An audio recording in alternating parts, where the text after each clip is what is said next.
और यहाँ पर उपस्थित भारतीय जनता पार्टी के सभी इससे संबंधित पदाधिकारी और इससे अलग हटके इस शहर के सभी व्यापारीगण, टैक्स से संबंधित जानने वाले लोग, उपभोक्ता भी स्वागत। देखिए, ये देश जब आज़ाद हुआ 1947 से लेकर और आज हम यहाँ बैठे हैं, बीच में एक समय ऐसा भी आया जब सरकार भारतीय जनता पार्टी की नहीं थी। उस वक्त भी एक विचार किया गया क्यों नहीं सारे देश का एक ही टैक्स की प्रणाली हो। लगातार कई साल तक ये गहन विचार होता रहा, स्टेट वाइज, सेंट्रल लेवल पर भी अपने अपने विचार भी आए। हकीकत ये है, टैक्स का नाम कोई भी हो, कहीं कोई एक्साइज का नाम भी हो सकता है, कहीं कस्टम भी हो सकती है, कहीं सेस भी था, कहीं वेट भी था। कई जगह तो एक शहर से दूसरे शहर में जाने के लिए म्यूनसिपैलिटी भी टैक्स ले लेती थी। एक प्रदेश से दूसरे प्रदेश में कई प्रकार की टैक्स कलेक्ट करने की व्यवस्था थी और वो टैक्स लोगों से इतना ज़्यादा जाता था, लेकिन जब सरकारी खजाने में आता सारा जोड़ के तो उसकी मात्रा बहुत कम थी। इसका मतलब बिचौलिए संस्थाएं जितनी थी, स्टेट की थी या सेंटर की थी, जिसको हम अधिकारी ब्यूरोक्रेसी भी कहते हैं, वो छोटी हो बड़ी हो, देश का पैसा तो गया, प्रदेश का गया, उत्पादक का गया और कंज्यूमर का भी गया।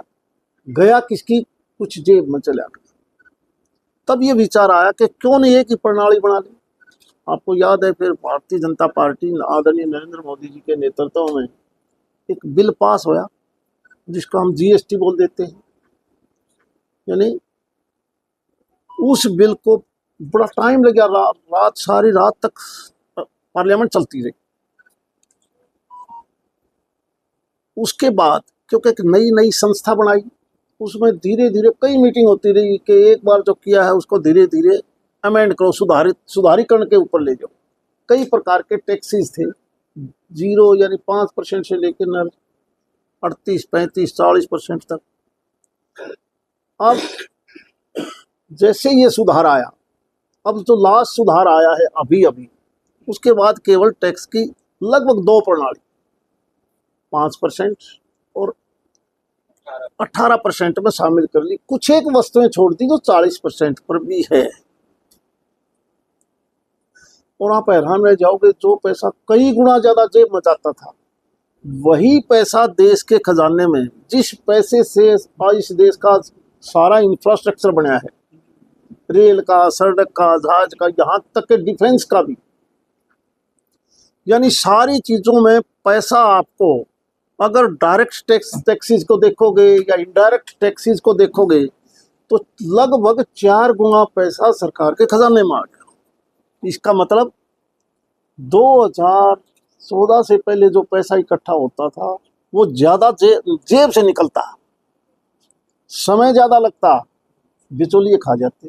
वही 4 गुना पैसा ज्यादा डायरेक्ट और इनडायरेक्ट टैक्सेस का ये पॉलिसी बनाने के बाद, ये व्यवस्था करने के बाद आपके पास पैसा आ गया। शुरू में खूब लोगों ने कहा ये गलत है, कोई इसको गुंडा टैक्स भी बोल रहे थे, कोई गब्बर टैक्स बोल रहे थे। आज वही लोग चुप हो गए कि अरे तो ठीक हो गया।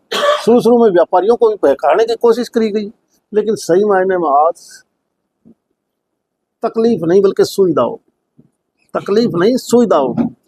और अब जो लेटेस्ट किया है कि दिवाली से पहले, दशहरे से पहले, नवरात्रों से पहले हर कंज्यूमर को, हम रात को सो के जब सुबह उठते हैं हमें क्या चाहिए? कोई चाय पीवे है, कोई बिस्कुट खावे है, उठ के फिर कोई नहावेगा, नहाने खातिर कोई साबुन ले आवेगा, उसके बाद जिस पर छोटी गाड़ी है तो गाड़ी में तेल ले आवेगा। दिवाली के नाम पर नहीं होगा, मैं कार भी ले लूँ, मोटरसाइकिल ले लूँ। मध्यम वर्ग का जो भी आदमी है वो चीज, और उसके लिए जो उत्पादक है कौन पैदा करेगा? वो उत्पादक पैदा करने वाला कौन है? वो उत्पादक को पैदा करने वाला किसान है।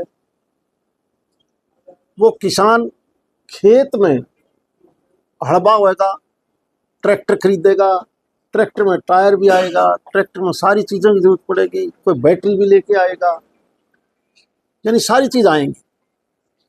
उन सब के ऊपर टैक्सेस को कम करना, कई जगह जीरो।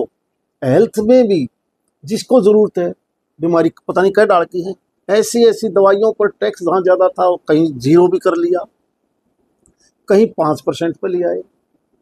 यानी जैसे ही आप सुबह उठते हो, उठने के बाद अगर आपने खाना खाना है, कोई दूध की चीज़ लेनी है, दही खानी है, बाजार से खरीदनी है, उन चीज़ों के ऊपर सारी की सारी 90% जो आम आदमी की ज़रूरत है, स्कूल में भी बालक जा से कापी किताब पेंसिल लेगा, ऐसी चीज़ों के ऊपर के नहीं कोई टैक्स नहीं, ताकि एजुकेशन भी सस्ती हो, गरीब आदमी पढ़ ले।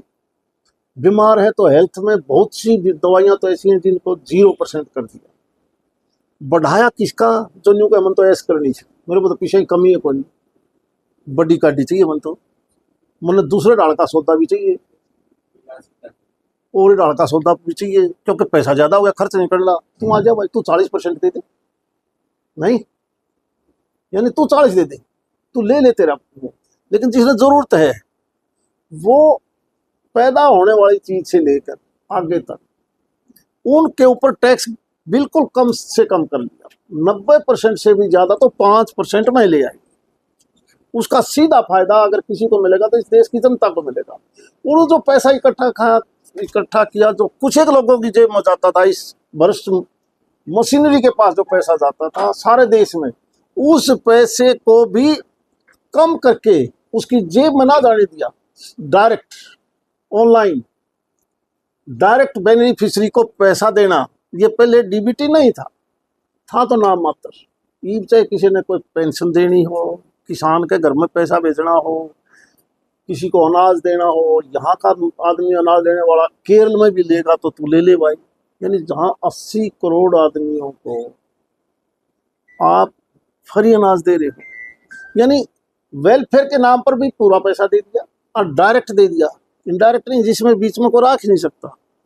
ये व्यवस्था अगर किसी ने दी तो नरेंद्र मोदी जी ने, जहाँ देश को विकसित देश की श्रेणी में लेके आना है 2047 तक, साथ में गरीब आदमी, मध्यम वर्ग का आदमी, उसका भी ख्याल करना है, क्योंकि वेलफेयर स्टेट है और विकसित देश की तरफ हम आगे बढ़ रहे हैं।